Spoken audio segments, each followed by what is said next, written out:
Bonjour. Aujourd'hui, je suis accompagnée de Lorraine. En fait, Lorraine va nous partager son expérience, une expérience qu'elle a vécue avec son fils, qui a reçu un diagnostic par le passé de dyslexie et de dysorthographie. Avant de commencer à lui demander de nous partager son expérience, Lorraine, est-ce que tu pourrais te présenter? Oui, alors c'est ça. Mon nom est Lorraine, comme tu as dit. Je suis la maman de 3 beaux enfants et maintenant grand-maman de 9 petits-enfants. Fait que c'est ma fierté, mes trésors. Je suis mariée depuis 37 ans Hmm, avec Serge et c'est ça, on demeure à Varennes. Et puis, c'est ça, que dire d'autre? C'est ça. c'est super. Donc, Lorraine, ma première question, je voulais savoir comment se déroulaient les séances de devoirs avec Stéphane lorsqu'il était petit. Euh, C'était surprenant. Surprenant, parce que Stéphane, c'est un enfant gentil, doux, docile. Un enfant, mais quand même très docile pour son âge. Donc, quand il est arrivé à l'école, j'étais certaine que j'aurais aucune difficulté. Mhm. Fais ci, fais ça. On disait, maman disait, fais ça, il le faisait. Alors, bon, commencer les devoirs. Oh là là, mon Dieu, c'est quoi son problème? J'ai Mhm. jamais eu de problème à faire les devoirs avec les autres. Au début, tu te dis, ben, c'est peut-être moi qui s'y prends pas bien, tu Mhm. changes de stratégie. Mais les devoirs, c'était pénible, puis ça allait pas bien. Les résultats Mhm. étaient mitigés, mais bon, fallait qu'il apprenne à lire. C'était difficile. Première année, difficile. Mhm. Tout était difficile, mais il a passé sa première année. Fait que bon, Ok. ouf, on va avoir un bel été, mais on voyait que c'était pas comme avec les autres. Moi, je me disais, c'est un garçon. Ouais. Puis j'avais eu 2 filles, c'est un garçon, plus Mhm. difficile les garçons. Mais disons qu'il a fini sa première année, puis je pense pas qu'il savait lire. Il connaissait pas l'école. Puis, plus précisément, les difficultés que tu rencontrais, qu'est-ce qui faisait qu'il n'arrivait pas à lire? C'est comme si, ben moi je me disais, il est niaiseux, il Mhm. manque quelque chose. Et je pensais qu'il était attardé, puis que je m'en suis Mhm. pas rendu compte. Parce que c'est comme si quand il venait pour lire, Mhm. écrire les mots de vocabulaire, là, Oui. bon ben là, on les apprenait, là, puis comme quand tu Mhm. viens les écrire, jamais ils les avaient bons, jamais. Mhm. Mais quand même, on voyait que tout était pénible, mais il développait des stratégies Ok, pour ok. être capable de... Il venait à bout de lire un peu, mais tu Mhm. sais, quand il lisait, après ça, il était épuisé. Mhm. Après ça, il boguait sur des mots, là, tu sais, il coupait. Et là, ça prenait du temps, c'est ça. Ouais.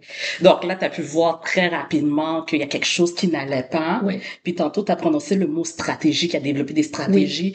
Toi, en l'aidant à la maison, est-ce qu'il y a des choses spécifiques que tu faisais avec Stéphane, lui aussi qui était différent, que tu faisais de plus pour l'aider? Euh, Premièrement, je m'impliquais avec lui pour les devoirs. Ça, Mhm. on faisait les devoirs ensemble. Ce que Mhm. j'avais fait avec les filles quand ils étaient petites, là, première année, deuxième, après ça, plus besoin. Il le faisait tout seul, tu fais juste surveiller. Fait Mhm. que la fin de semaine, samedi matin, je faisais des devoirs, ce qu'on n'avait pas fait. Mhm. J'essayais de le motiver dans la semaine. Si tu fais pas, ça va te devoir plus samedi, mais c'est pas qu'il voulait pas faire. Il restait là, assis, on travaillait, mais tout était ardu. Tout. Ardu, hein? Ouais.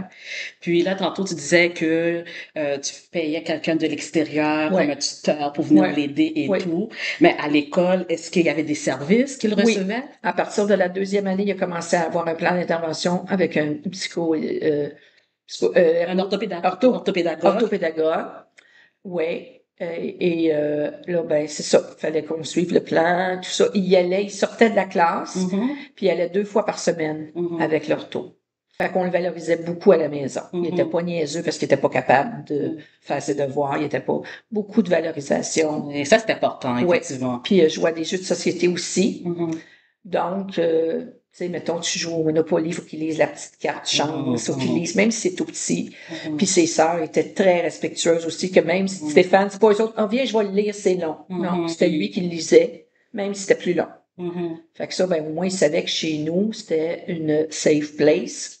Donc, c'est ça. On a pu comprendre que tout au long de ses études primaires, c'était ardu. Il Très. s'est rendu au secondaire, Il a eu son diagnostic en sixième en année. sixième année. Une petite jeune enseignante Mhm, qui venait d'arriver tout fraîchement de l'école, qui mhm, commençait avec eux parce qu'il était une classe de plus en sixième année. mhm, Fait que c'est elle qui avait eu Stéphane et elle m'a demandé est-ce que vous seriez d'accord pour qu'il passe des tests? Je mhm, crois qu'il y aurait une dyslexie peut-être. Si je mhm, pas une quoi? Jamais entendu parler de ça de ma vie. Dans ce temps-là, il y avait pas il y avait Google, là, mais très basic, là. oui. J'ai jamais entendu parler de ça de ma vie, là, je vais à la bibliothèque, essayer de trouver des livres qui parlent de ça, qu'est-ce que ça peut être, mais c'était pas ça, peut-être pas ça. Finalement, ben, il a passé une batterie de tests à l'école, puis en février de sa 6e année, en février, on m'a fait venir à l'école pour me dire qu'il y avait un diagnostic de dyslexie, dysorthographie sévère. Et qu'on avait mis du temps avant de le découvrir parce qu'il y avait plein de stratégies de lecture pour compenser, mais que là, il arrivait au bout de ces stratégies comme son diagnostic était sévère. Puis à ce moment-là, est-ce qu'on lui a donné des outils pour nous d'abord un soulagement. On n'était pas, ni lui ni moi, fous. On savait qu'il y avait quelque chose qui marchait pas. Fait que c'était un grand soulagement. On était heureux d'avoir le diagnostic parce que enfin, ça mettait un mot sur les souffrances. On savait qu'il y avait de quoi. Je me rappelle d'avoir dit à Stéphane, je te demande pardon toutes les fois que j'ai perdu patience avec toi. Puis il m'avait répondu, c'est arrivé juste une fois. Très docile. C'était pas arrivé sûrement pas juste une fois. Mais bon, c'est ça. Puis là, ben, l'école, il a fourni des outils. En secondaire 1, il a commencé l'école, ils nous ont fourni un portable. Puis là, il fallait qu'il apprenne les WordQ, les programmes adaptés pour lui. C'était tout nouveau pour nous. On faisait couper tous ces livres qu'il y avait, on les faisait couper. Et parce que là, je sais pas si c'est encore comme ça, mais il fallait les faire numériser. Oui. Fait qu'on les faisait couper, boudiner. Ça coûtait pas tellement cher à la librairie. Et à ce moment-là, ben, ça allait mieux pour les numériser. C'est ça. Fait que c'est ça.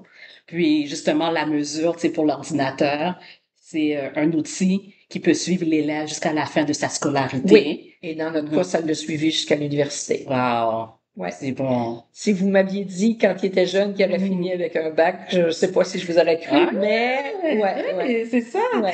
Donc là, tu me devances un petit peu dans mes questions, justement. Il n'y a pas de souci. Là, Stéphane, il a fait des études postsecondaires. Est-ce que ce qui l'a aidé, c'est qu'il a commencé à jouer au football. Puis le football, c'était important que il fallait que tu aies des bonnes notes.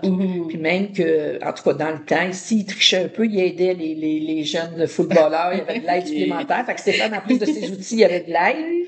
Puis ça l'encourageait aussi à aller à l'école. Fait qu'à un moment donné, il nous a dit, moi, je vais aller au cégep. Ah oui, tu veux faire du cégep? Et juste, le secondaire 5, pour nous, c'était une très belle étape, là.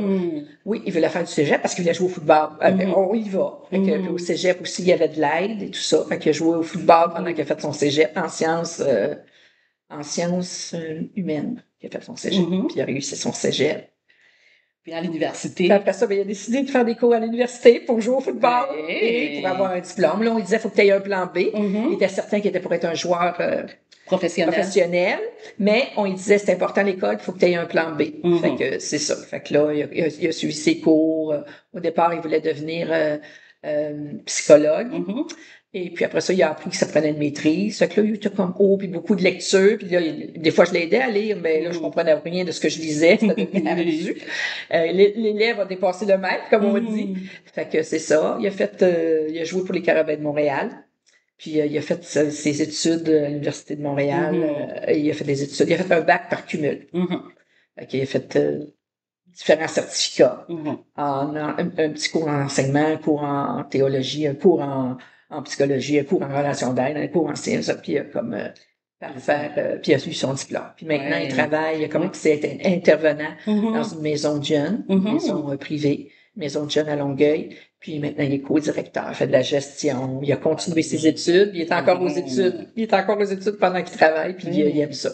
Donc, si je comprends bien, malgré le diagnostic qu'il a reçu, c'est possible de se rendre quand même assez loin. Assez loin, avec de l'aide. Avec de l'aide. Avec de l'aide. Lui-même, moi, je le dis, mais lui, il serait là, il vous le dirait. Ma mère puis mon père. Son père qui lisait avec lui, moi qui lisais avec lui, ses sœurs qui l'encourageaient toujours. Passer du temps avec lui pour ça, puis avec de l'aide. Puis lui aussi, ben là, lui, vu qu'il y avait un nom qui diagnostiquait, ça l'encourageait à dire, OK, je suis capable de... Je sais qu'à cause de ça que j'ai de la difficulté. Nous, on disait, il a un cerveau extraordinaire. Donc, c'est pas il était moindre, il avait un cerveau extraordinaire. C'est ça que j'avais lu à un moment donné à quelque part. Extraordinaire. Fait qu'il était extraordinaire. Fait que donc, il avait plus de difficulté à lire et à écrire, mais parce qu'il était extraordinaire.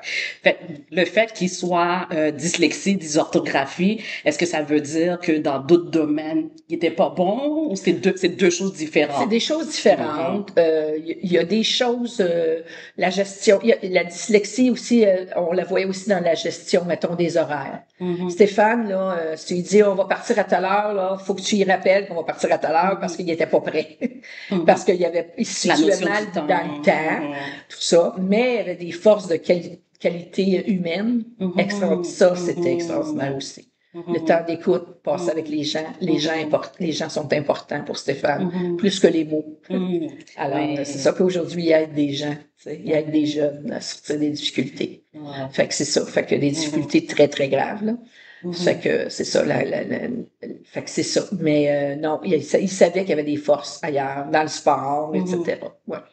Puis, quel message aimerais-tu communiquer aux parents qui ont des enfants avec des difficultés à l'école? Lâchez pas. C'est pas facile. Mais je pense que ça fait partie de notre merveilleux rôle de parents. Moi, aujourd'hui, là, j'ai pas fait d'université, mais je suis fière de mon fils, de tout ce qu'il a fait. Je sais que j'ai une petite part. Ça m'a permis d'avoir des temps avec lui extraordinaires, mais il faut changer le négatif en positif, je pense. Puis là, te dire, OK, il y a quelque chose ensemble, on va le traverser ensemble, puis l'aider, encourager l'estime de soi aussi. C'était pas des niaiseux. Les diagnostics sont là pour aider, les professionnels sont là pour aider, les outils.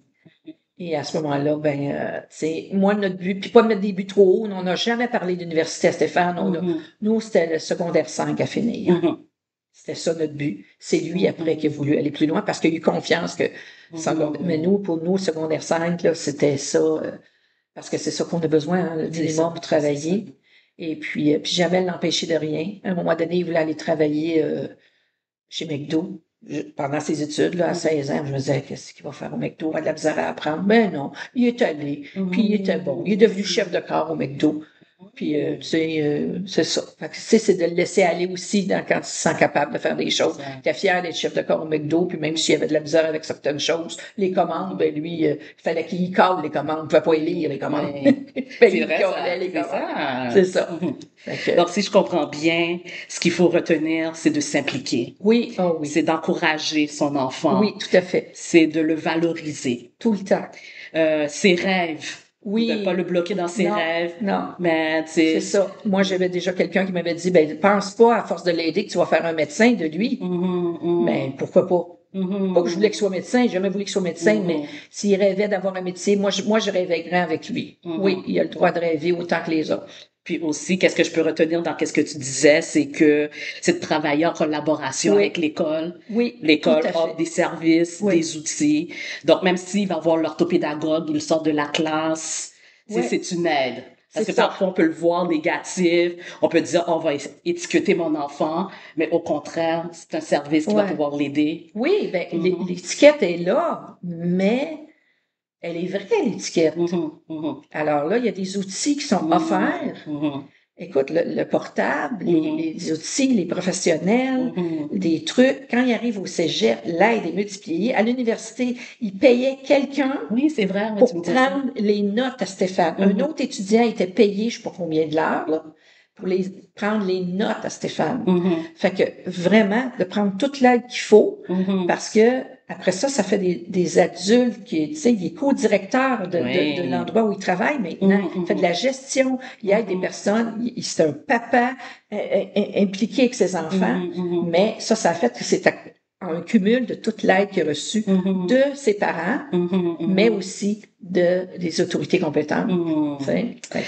Écoute, Lorraine, je suis vraiment contente de ce que tu nous as partagé aujourd'hui, puis j'espère que l'expérience que tu as vécue avec Stéphane va pouvoir encourager d'autres parents qui aujourd'hui vivent des choses difficiles avec leur enfant, parce que la séance des devoirs, c'est lourd, tantôt tu me disais aussi que c'était beaucoup de pleurs, de larmes, puis j'imagine qu'il y a des parents qui doivent vivre ça encore aujourd'hui, mais la résultante dans tout ça, regarde, Stéphane, il pratique un métier qu'il aime, il est heureux, il est bien, puis ce que tu disais tantôt, hors ligne, il y a beaucoup de reconnaissance Effectivement. pour ses parents, Oui. sa mère qui a été présente, son père aussi qui a développé des stratégies pour l'aider. Donc, je vous dis aujourd'hui, ne lâchez pas. Oui. Vous avez une perle précieuse devant vous, votre enfant, ou peut-être vous avez 2 ou 3 enfants qui vivent des difficultés, mais lâchez pas. Puis, j'ai bien hâte d'entendre vos témoignages, vous aussi. Je vous dis merci et bonne journée. Bonne journée.